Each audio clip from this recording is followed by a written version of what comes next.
Wait for it, yeah. Wait for it, yeah. Wait for it, yeah. Wait for it, yeah. So hi, Ebi. Hi. Thank you so much for joining us at the SheHH Podcast today. I'm about to list the many, many things you do. You are a mother, you are a wife, but you are a singer, a songwriter, a pediatrician. Yes, Miss Doctor, we appreciate you.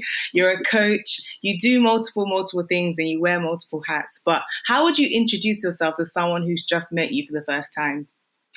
Wow. First of all, thank you so much for having me, Paula. I have admired you and your podcast for so long, so it's an honor to be here today. So how do I introduce myself? I will say that I am someone who has a lot of dreams, has had a lot of passion about various things, and I just like taking life by its horns and going for it, having fun and being a blessing to people around me through all of that. That's how I will introduce myself. Oh, that's so nice. I know that definitely comes across. We've spoken a couple times and that's definitely come across in my time speaking to you. How would you describe the music that you produce? So the genre, maybe the style of music that you create, how would you describe that to someone? I would say I do. So I love to experiment as well. And like many musicians, I do not like to be put in a box. However, I would say that we probably all veer towards a certain type of sound. And I think for me, that will be contemporary gospel with some soul and country. Yeah. Funk. There's some funk in there. There's some funk. I hear that. Mixed in it. So, yeah. So you kind of draw inspiration from different sounds. Absolutely, I do. No, I love that. That's really cool, and it's definitely evident in some of the singles that we've heard so far. And you've been involved in music since a very, very young age, but professionally actually going into releasing music, creating and releasing music, it's been a little bit more recent. Yeah. So right. Could you actually just briefly tell us your musical journey so far and how you got to where you are now? Yeah, that's a great question. So my musical journey is, I've been singing all my life, like seriously. I remember being as young as 3 or 4 years old, singing a song and then freestyling from the song. And I think I went on stage to sing a song by myself as a solo singer for the first time when I was, I think, 5 years old. Wow. In church, in the main, the adult section, not the children's section. I think it's just something I've always done, and I didn't really think that I will do it professionally for several reasons. Because I was already doing it. It was already part of what I did from my day to day, But in the last couple of years, especially during the pandemic, I felt God calling me to do more with it. And it's a long story, but essentially, the way most people were going back to their hobbies or learning new hobbies and learning new skills, and everything was sort of blowing up online with multiple activities that were all free to do. So that happened during the pandemic for us as well. And my sister, first of all, invited me to join her on a 30-day voice training song with a well-known voice trainer. And then after that, I invited her to join me on another challenge that was for Christian singer-songwriters, but people who were like me and were really early with their songwriting. And it was just this call to just come together, learn about it, get better at it, and know what God could do through us with our music. So that essentially just changed things for me, because I thought, I was just going to, my my first love that had fallen by the wayside during medical school and getting married and the kids and all that. I just thought, I was going to give some time back to my first love and just enjoy it. But in the middle of all of that, I remember writing songs and just, feeling this passion again and joy about it all. But I remember one night in particular, I went to bed and then woke up to use the loo in the middle of the night and somehow had this download of a full song. And I had to stay up and sing it all, more like whisper singing into my phone so I didn't wake my husband up. But I remember just being really excited about, because I think a lot of songwriters, what we do is we start a song and never finish it, or have an idea and never actually write the song. But actually write a song in like 5 minutes from beginning to end is amazing, So that happened, and I was really excited about it. And all of a sudden, I then started to feel really frustrated about it, because I was like, well, why am I so excited when no one is going to hear it? And what was the point of it all? Mm-hmm.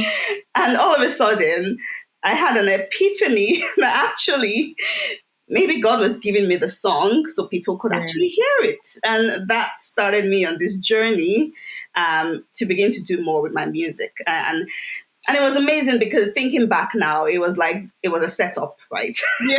It really was. I was going to say, when we first spoke, that was one of the things you had said. You were like, I was divinely set up by God. I didn't go out saying, oh, this is what I'm going to do. He gave me a song in my sleep. And I was like, yeah, this is the way to go. It really was, because I think over the years, I mean, in the past, I wrote a song.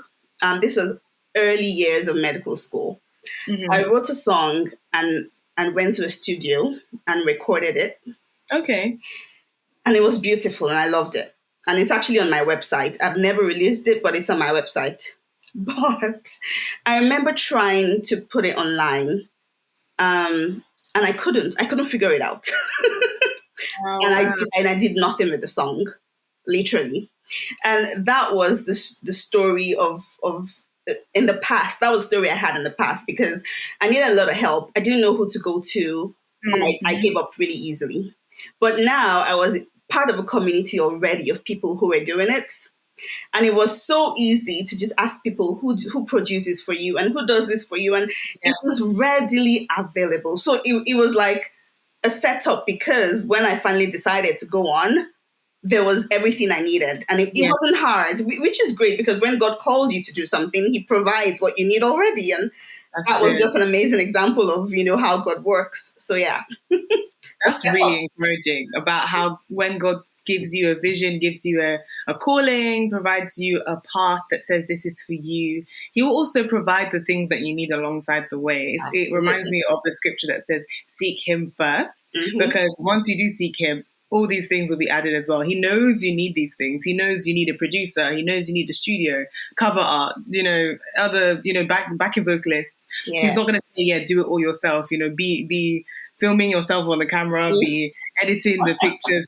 He's not saying you have to do that, but he's saying seek first, come to him first with just the song. Absolutely. Provide all those things. And I'm just really encouraged by the fact that you were able to find this community online on social media during the pandemic. And obviously the pandemic was a very interesting time, especially for creatives, and using socials and community groups to connect to like-minded people who don't necessarily live near you.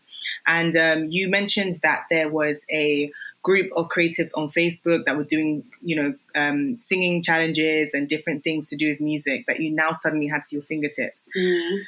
What advice could you give to people that are trying to find those communities as well? Like, where can they look for them, and how can they be active parts of those communities?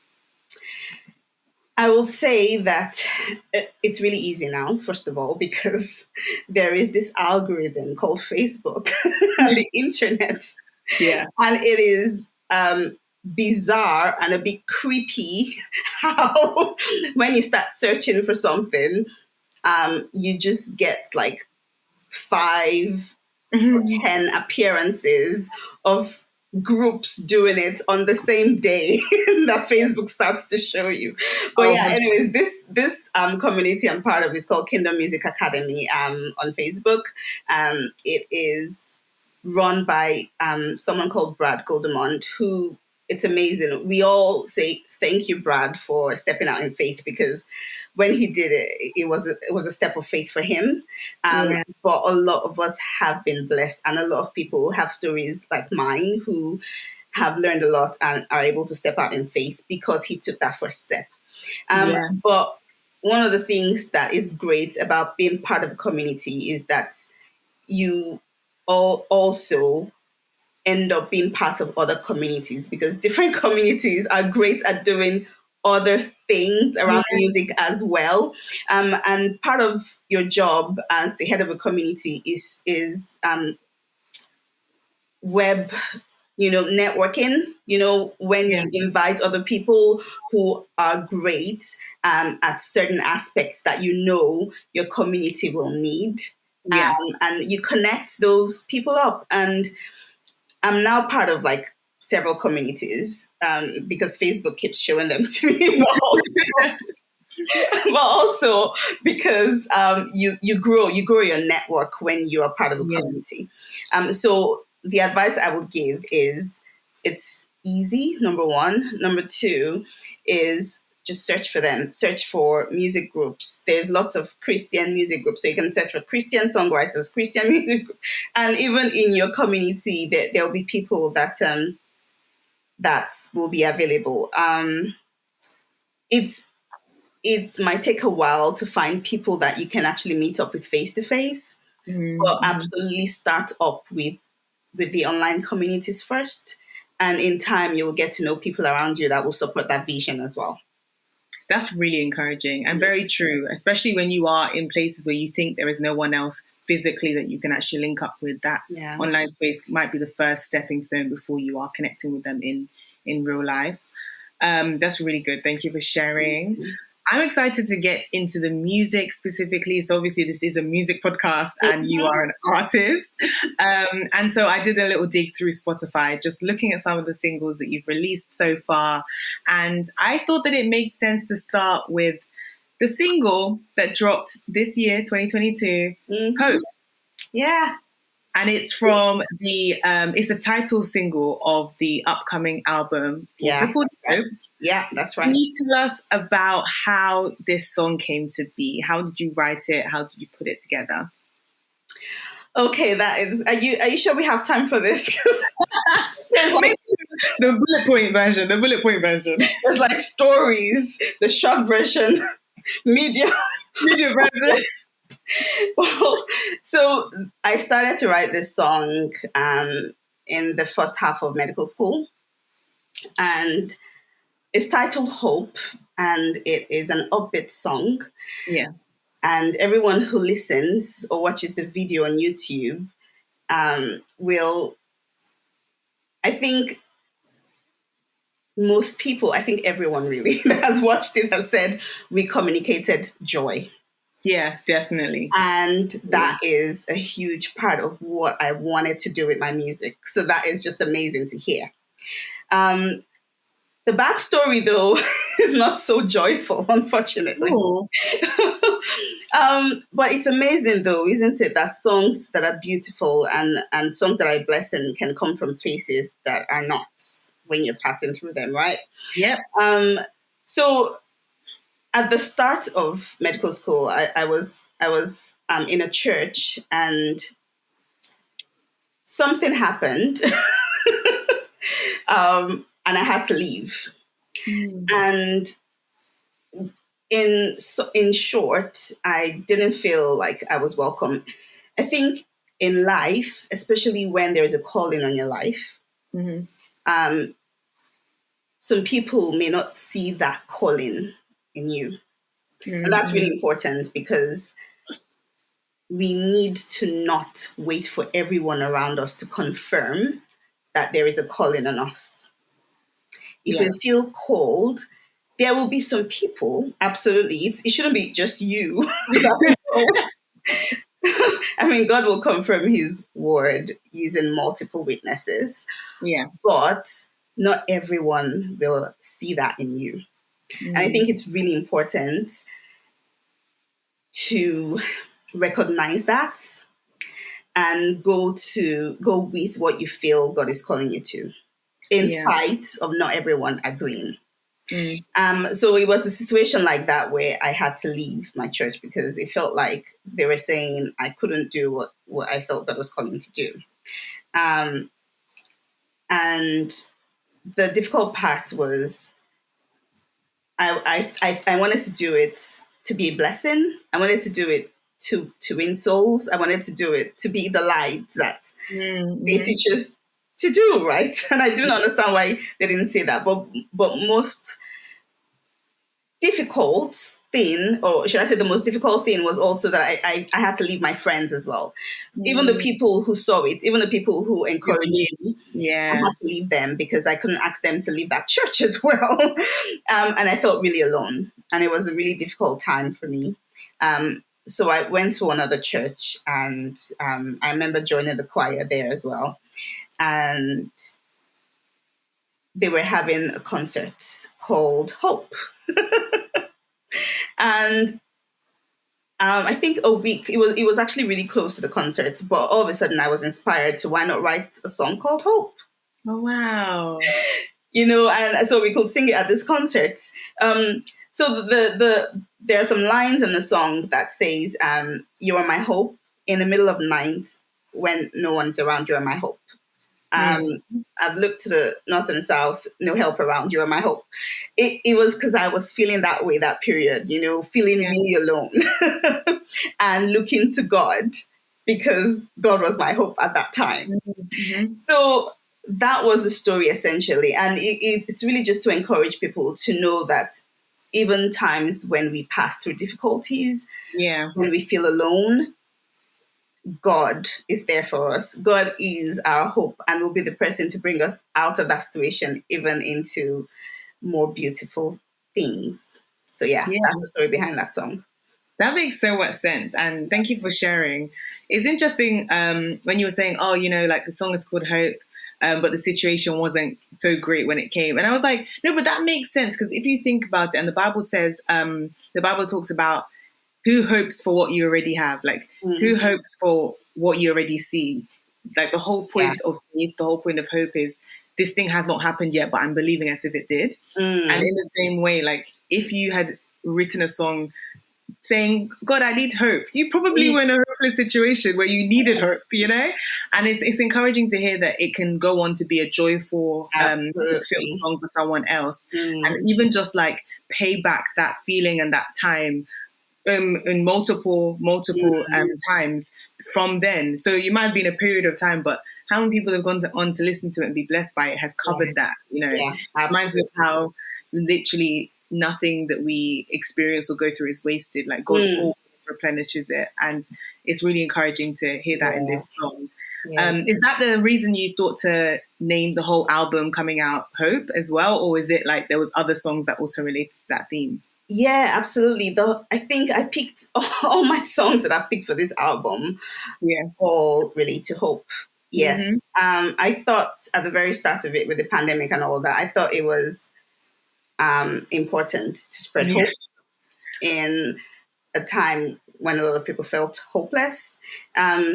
So the songs that I wrote in the last couple of years and the songs that I picked that has started to write ages ago and that I finished and then picked for the album all have to do with the theme of hope. Oh, beautiful. I love when there's albums that are like around a theme. It makes it easier to go through the whole journey of it. So looking forward to hearing that. I wanted to go on to what might be my favorite song of yours, or so my favorite single at least. I was going through the whole Sophie earlier today, and I really like On His Mind. The reason I really like the song is because it kind of reminds me of like the old school American gospel songs that I kind of grew up listening to. Nicole Mullen, like old school Mary Mary, like I feel like even like the Clark sisters and people like that, I remember just listening to it. I was just like, this feels like that. And I remember how that was my introduction to Christian music in general. Obviously, there was so much more now and so many different genres, but that was my introduction to it. And I think that was reminiscent of that. What can you tell us about how the song came to be? How did you write it? And what was the production process like, and even getting it recorded? Yeah, it's a great question. And thank you for saying that, because I grew up with the same influences, right? Definitely Nicole Simon and lots of people like that. Yolanda Adams. Yes. So this song I actually wrote, I think a year or two after I left secondary school. Oh. So ages ago. I had the first verse, the chorus, and the bridge. I didn't have a second verse. But even with just those parts, I sang it in church a couple of times then as well. So yeah, it's always been a favorite song of mine as well. And it came about because I was in college at that time back home in Nigeria. And those days, I would say not a lot of uni students worked like we do here. You go to school and your parents send you pocket money is what we called it. And they send you monthly allowance. And many of us had the experience of going through our money really quickly and then having to live hand to mouth or live on faith for the rest of the month till the next allowance comes into your bank account.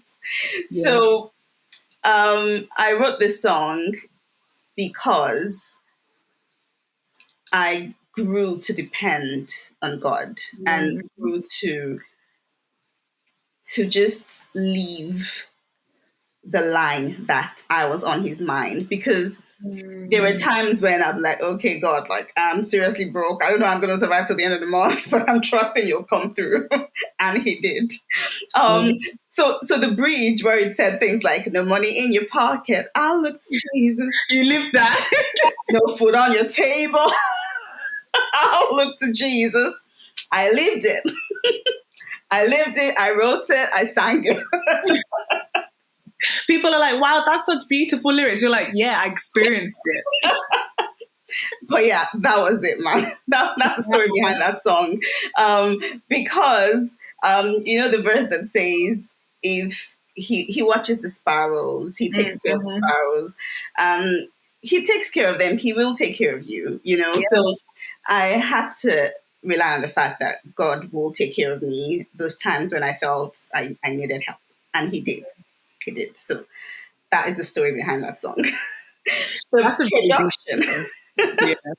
So how I finished up the song actually was when I wanted to put it on the album, I wrote the second verse. And then I remember talking to my song coach about the song, and we talked about how I'll actually write it. And then the producer, Mark Walker, he's actually well known to a lot of musicians in, around the UK. He was the one who produced it for me. He's amazing at, gospel, contemporary gospel songs. He is like, that's his bread and butter. So I think he did that song so well. So yeah, that was the story behind the song and the process and the production. Yeah. The production is stunning, and even the songwriting as well. Like what you were saying, obviously, it's coming from real lived experiences, and that always shines through when it's authentically true.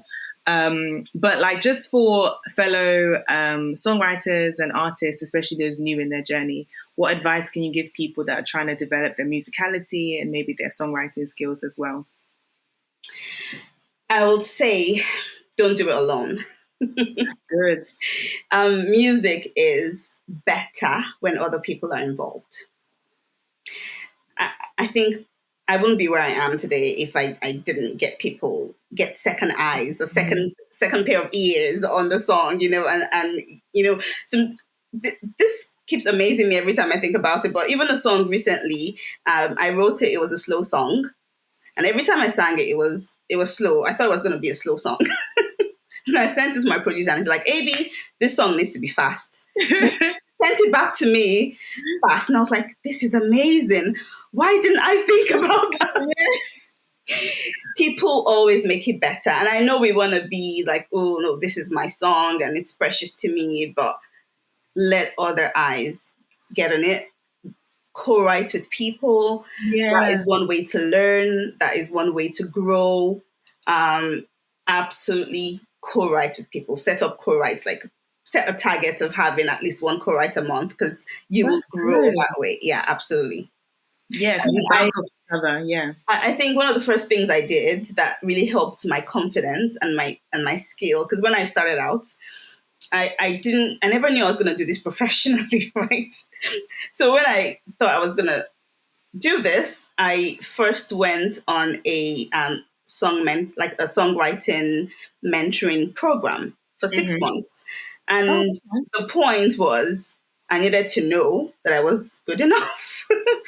Well, I wanted to know that my songs were good enough and I wasn't fooling myself. Because that can happen. Yeah. And so I went to someone who had done this for years, and this was their job. And they were a Christian songwriter, and they coached other songwriters as well. And he was a pastor as well. Okay. His name is Stephen Duncan. And it was a lovely 6 months. He went through a lot. And I remember towards the end, he was like, "Ebi, this is not a mistake. If you were still wondering, you are called, you are good at this, keep going." And that was amazing. But that helps your confidence, and that helps you know what to do when you feel stuck as well. And I'm not saying we all need to write in a particular way and stick to rules, However, someone put it this way: rules are there to be broken, but when you want to break them, you should know you're breaking them on purpose. Not by accident, That's true. So if you want to write a song differently on purpose, you will know that you're going to raise a few eyebrows and you'll be happy with it anyway. You'll expect it and you'll be happy anyways. You know what I mean? So absolutely, I think everyone should go through some sort of program like that if they haven't been doing that for long, if they haven't been writing for long. And you were new to this and you want to start doing it for real, I would say definitely get into some sort of program where you get coached to one-on-one. You can do it in a group setting, absolutely. Me personally, I just liked the one-on-one, where you get down. And I think there's also that fear of, I don't want to be too harsh in front of other people. I don't want to discourage, but if it's a one-on-one, I loved what he said to me at the very start. He said, "Not everyone who comes to me leaves as songwriters. Some people realize it's not for them, and some people which is not bad. Yeah. Some people find out what they're actually meant to do." So I was like, actually, this is great. I'm not coming to someone who's just gonna, massage my ego and say, "Oh, you're a great songwriter." But someone who will tell me the truth. And he's done that to me in the past. There was a song I sent to him. It was like, "Ebi, this is a great experiment. You should let this song go." A science experiment. He said, no, thank you. So that really helped me, and that is definitely an advice I would give to everyone who's starting out. Yeah, that's really good. And even something linked to what you just said, you've mentioned having a song coach, going on this program. You're also a coach yourself. What does that actually mean? So for in layman's terms, what does it mean to have a song coach or a music coach in this industry? And what kind of services do these people usually provide? So first of all, I had a lot of resistance when I thought about what I wanted to do to serve other artists or people around me. And I felt great resistance to using the word coach because I was like, what does that even mean? However, I'll tell it this way. So I went on a webinar recently, and this guy was talking about sell what you know. Mm-hmm. It doesn't have to be anything special. Just sell what you know. So coaching essentially is helping people achieve their goals in different areas. So Mm-hmm. people are really niching down currently. Like there is this person who her expertise is teaching other coaches how to introduce themselves to potential clients. And that is what she does. Mm. And she does it well and gets paid to do it. That's a niche. Yeah. Yeah. So there's lots of different things that you can coach people about. Me, essentially, when I started all of this, I didn't just get a songwriting coach. I also had a music business coach. Okay. And I'm the sort of person who, so like the way I started when I said I take things by the horns and go for it. If I want to do something, I just want to read up all the information about it. Yeah. I want to learn all I can about it and know how to do it properly. So I got into a lot of courses and learned a lot of stuff. And because I'm still in these communities, I see people that are struggling and need help, and they didn't do what I did. And I essentially want to help them. Mm-hmm. Yeah. And that's going to be different for a lot of people because they need help in different areas. So, I mean, I've come up with a program that will lead people through different topics, but essentially is to help people feel more confident Mm-hmm. with their music, have more of a plan on how to make greater impacts with Mm-hmm. their music, and to also make their music sustainable. Okay. Currently, I am earning from my work as a doctor and putting that into my music, but I want to get to the point where my music pays for my music. So good.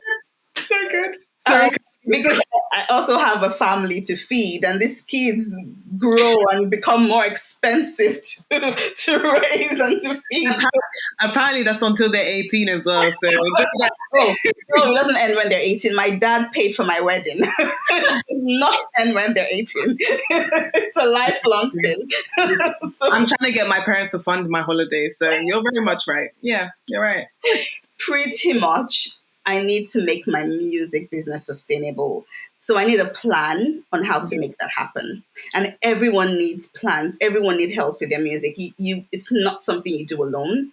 So that is essentially what I do as a coach. Wow. And I don't know how to say this in a light way, but considering like you're still relatively new, how did you feel confident enough to present that service? Just because like what you were saying about different people niching different things and then being experts in that thing, what gave you the confidence? Just because I'm really like intrigued, what gave you the confidence to feel like I can actually provide this service for people and do it really well? Yeah, that didn't come easy. So I tell people when I coach them that it's a process. Mm-hmm. You're not gonna learn it and do it straight away. Music itself is so abstract, and the music business itself is even worse. So I started to learn about the music business and started to learn. So essentially, what I learned when I started to think about how to make my music profitable was that you needed to think of it as a business, and a business will have service or products that people will pay for. Yeah. And currently, no one pays for my music because it's on Spotify. And people listen to it for free. And if a shop did that, where people went into a shop, they got a taster, they loved it, and they just got to take the bag home without paying for anything, that shop will cease to exist very quickly. Very And that quickly. is essentially what we're doing with our music, because no one pays for it. Sure, you can begin to earn, but you need to plan it. You need to think about different ways that you can offer services or products, which is where you have different options. Coaching could be one of them, and as I said, there are many areas and niches you could coach on: voice training, instruments, how to play instruments. There's lots of different things. Me personally, I went with coaching because one of the reasons I wanted to be a doctor, not a surgeon, was because I loved the interaction. I don't like my patients being asleep when I'm dealing with them. I like them being awake. I love interaction. Yeah. And I just felt I had amassed a lot of knowledge that would be really helpful to people over the last several years. And I thought it would be great to share that knowledge in a structured way that would be helpful for people. Yeah. I started to learn about all of this and started to think about what I could potentially offer to people 2 years ago. And started to learn about how I could possibly start doing it. And only started this year. So it wasn't just like you jumped into it. You planned. It takes a while. That's all of music, right? I started to work on my first album last year, and it's still not finished and released. But that is it. That's how it works generally. So you just need to plan it. You need to have a plan, and then think about how to achieve that plan, and know that it will take time. And that's great. That's actually really good, because there's a lot that you need to build up. The confidence, the platforms. There's a lot of things you will need to have, that you'll need to learn about, and you'll need to have in place before even starting to offer it as a service. And mindset is a huge part of it. That's true. Impostor syndrome is real. And people have it. I mean, I had it as a doctor.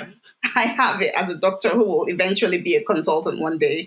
And I'm pretty sure when I'm a consultant, I'll still feel like a pediatric trainee, and I'll still feel like I should have a consultant above me.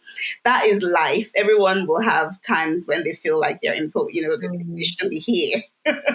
I heard a story about a consultant who was called to an emergency. She got there and was saying, "Where's the real consultant? Can a real consultant come here, please?" And that made me feel really well, because I'm like, actually, I think everyone goes through this. Yeah. You'll need to work on your mindset. This applies to everyone. It was amazing. I started to learn about marketing this year. And even in marketing, you need to have the right mindset. You need to have the right, even in fixing your prices and having the confidence. It's all mindsets. And that can take a while to get right. It needs work in its time, and you need a plan, but it is doable.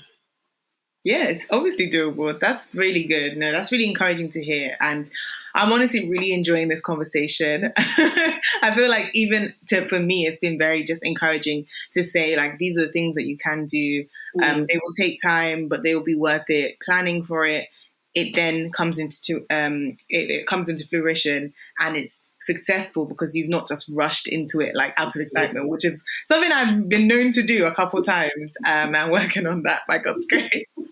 So that's really encouraging. In your bio, you once said that you're passionate about using music to encourage people to keep going no matter what, and to never give up or to give in. I just really want to give you an opportunity right now to maybe share and talk about some of the things you're passionate about. And maybe they are music related or linked to music, or maybe they're just like life. But what are these things that maybe burn in your heart and you feel like, yeah, God has put me here to be a part of the solution to that thing? Such a great question. Thank you. Yeah. Where do I start? Okay, so yes, I am passionate about people not giving up. People putting one step in front of the other. and people to keep going. Really, really passionate about that. And that is probably because I went through that growing up. Yeah. And in a way, it builds your resilience. It does.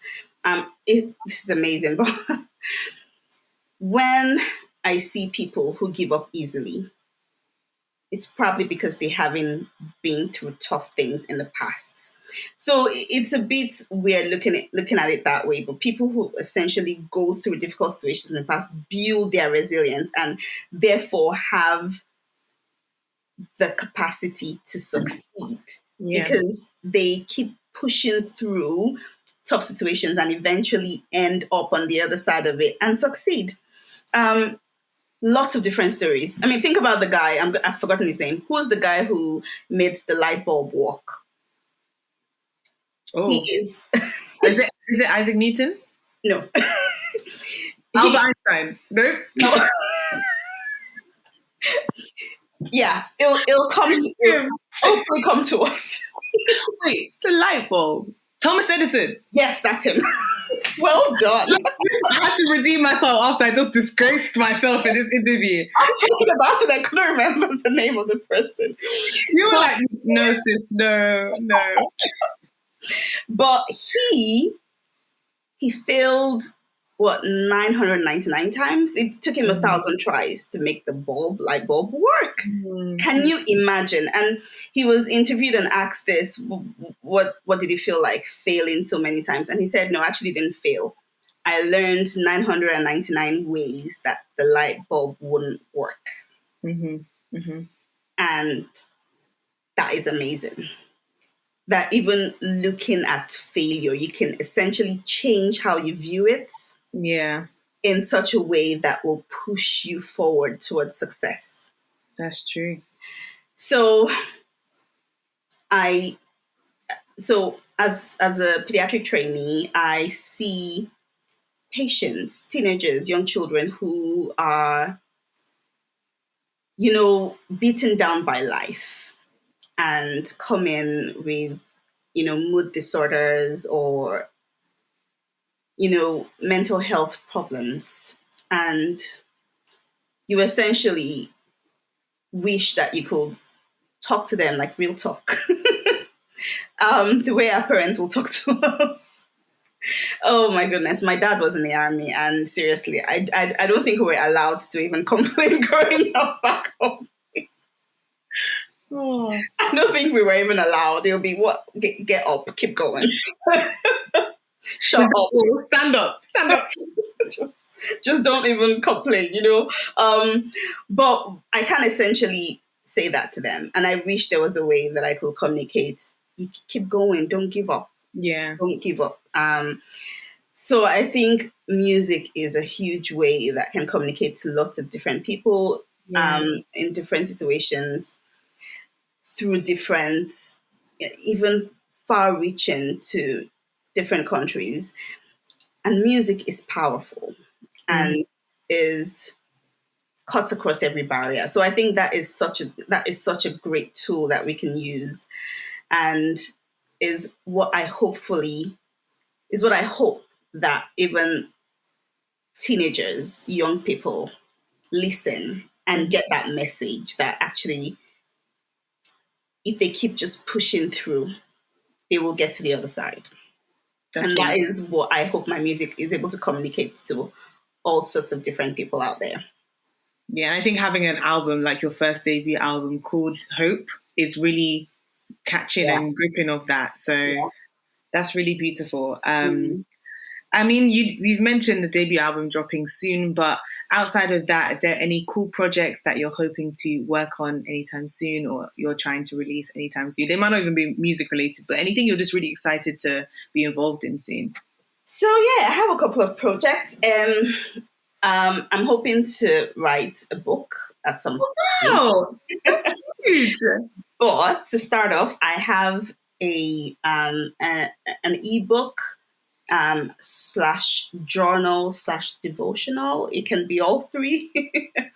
And it's essentially an ebook that I wrote about different stories in the past. And you journal off those, the pages that I've written. It's a guided journaling ebook, Okay. but it also comes with some of my past singles Okay. as well, because the themes are around these singles. So it's all a package. It's a great read.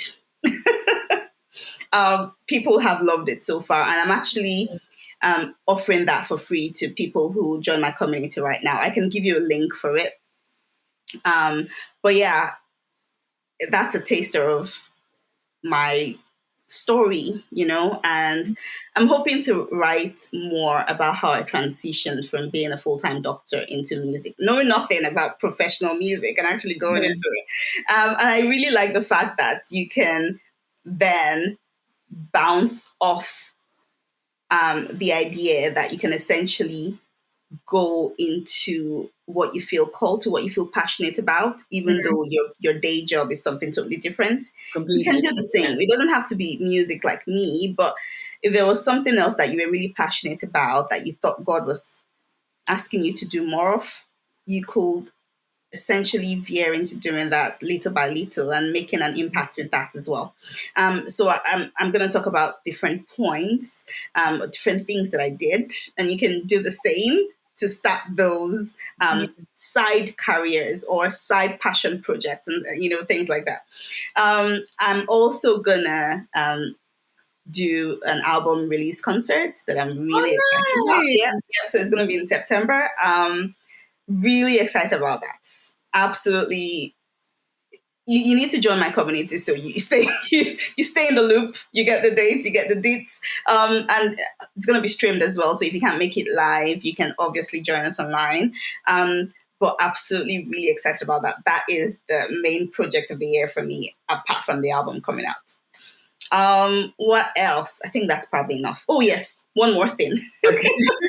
People who wanted to get involved with coaching, there is a free first call where I get to coach you on anything music related. So you can go to my website, go to the coaching page, and click the schedule your first call, and book some time with me. And I'll get to know you and hopefully give you some tips on how to hit your goals.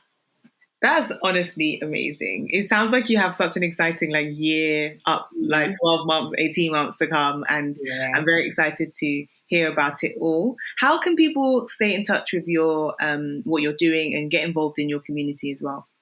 Yes, absolutely. So you can find me on Facebook, Ebi Oginni Music.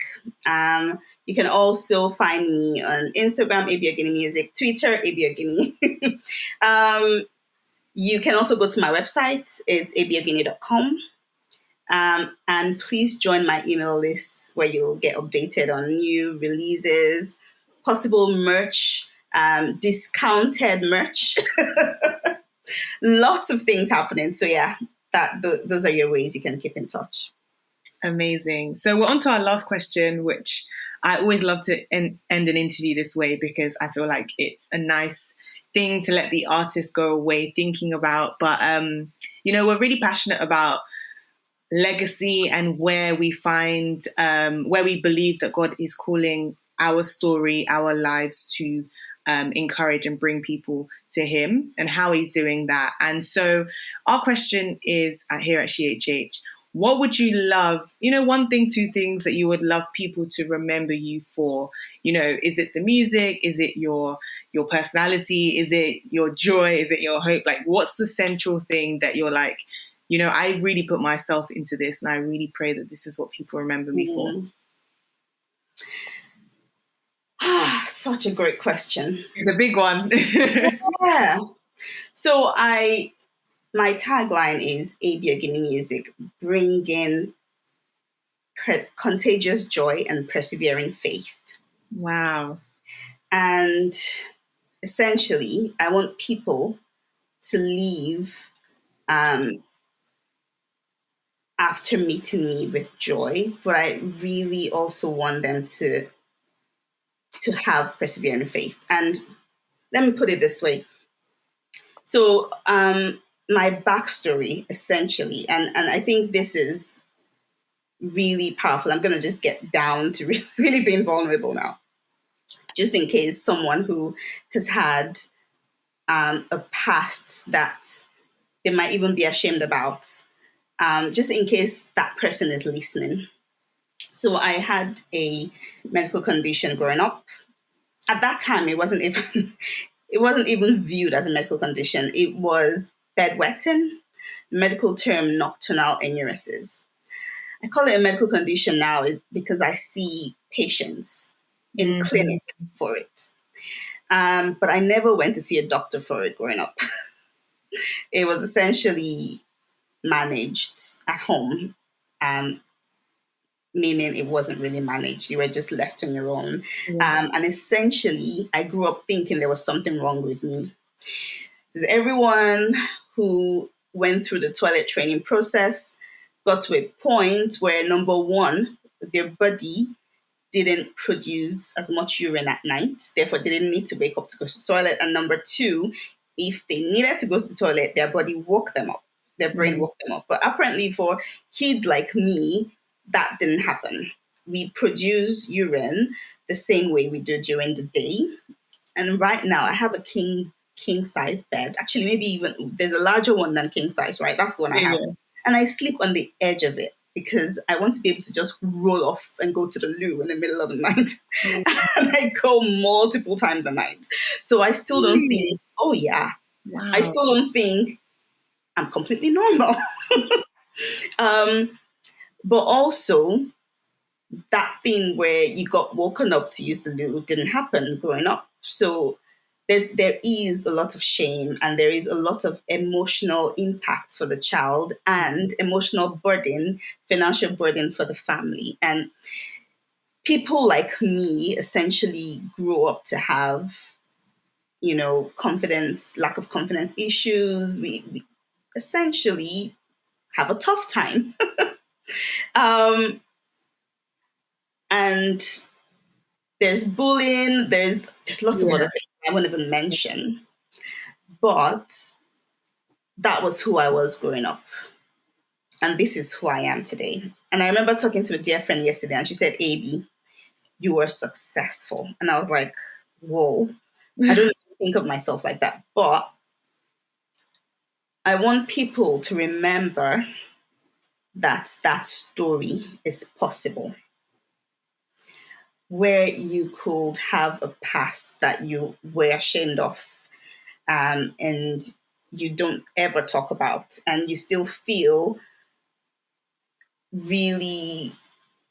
I was telling a dear friend yesterday that sometimes I still, if people are talking about it, I feel like I'm crawling up into a ball on the inside. Yeah. Because you have this emotional reaction that is just automatic without you even. But God can essentially bring you from that into this, where you are over that, you have grown in your confidence, and you are able to be a blessing to others. That is the story that I want people to remember, that it is possible. They need to keep going. And I call it persevering faith, because in life you will go through things and you'll need to push through. And that is the time where people give up. They give up, they get tired, they give up. But the success and the glory and the joy is just on the other side. And I want people to remember the story so they can push through into where God is calling them to. Wow.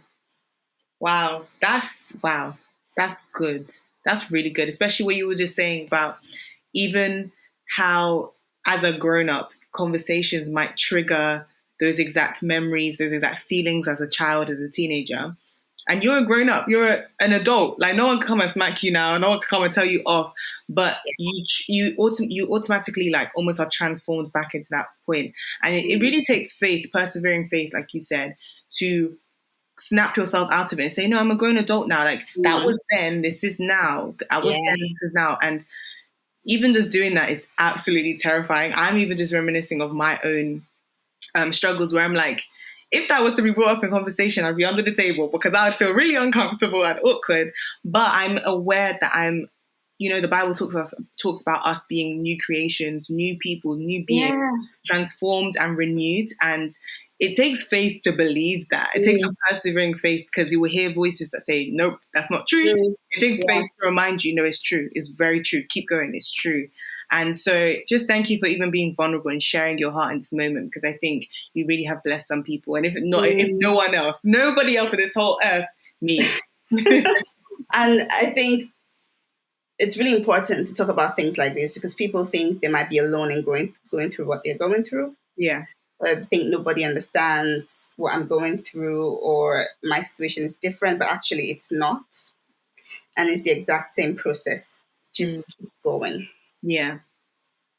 Thank you so much for your time. This has been such a blessing. And I know that people that are listening and watching this are going to be very much encouraged. And we look forward to hearing more from you really, really soon. Thank you so much, Ebi. Thank you so much for having me. Really, really blessed by our conversation as well. Thank you so much, Paula. Hi guys, I hope you enjoyed that episode. If you did, make sure to leave a like rating wherever you're listening to this and to follow us on Instagram at SheHH Podcast.